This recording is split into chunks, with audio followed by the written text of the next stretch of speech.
நம்ம இன்னைக்கு எல்லாருக்கும் ரொம்ப பிடிச்ச மாதிரி ஒரு சிக்கன் 65 எப்படி பண்ணுறதுன்னு பார்க்க போகிறோம். இது வெளியில் ரொம்ப கிறிஸ்பியாகவும் உள்ள நல்லா சாஃப்டாகவும் இருக்கும். ரொம்ப ரொம்ப டேஸ்ட்டாகவும் இருக்கும். எல்லாருக்கும் இது ரொம்ப பிடிக்கும். இந்த மெத்தடில் ட்ரை பண்ணி பாருங்கள். நிறைய பேர் வீடியோவை லைக் பண்ணாமே பார்த்துக்கிட்டு இருக்கீங்க. ஒரு லைக் அண்ட் ஒரு சப்ஸ்கிரைப் மட்டும் பண்ணிட்டு பாருங்கள். ஒரு பாத்திரத்தில் போன்லெஸ் சிக்கன் எடுத்துக்கோங்க. இதோட இஞ்சி பூண்டு விழுது, 1 ஸ்பூன் தயிர், 1 முட்டை, 1 ஸ்பூன் சோள மாவு, 1 ஸ்பூன் அரிசி மாவு, 2 ஸ்பூன் சிக்கன் 65 மசாலா. வீட்டில் அரைச்சதா இருந்தாலும் சரி, கடையில் நீங்கள் வாங்கி போட்டாலும் சரி.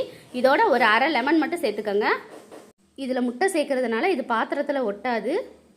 சிக்கன் நல்லா சாஃப்டாகவும் ஜூஸியாகவும் கிடைக்கும். இப்போ இது 1 மணி நேரம் நல்லா ஊறட்டும். ஊறினோடனே ஒரு பேனை அடுப்பில் வச்சுக்கோங்க.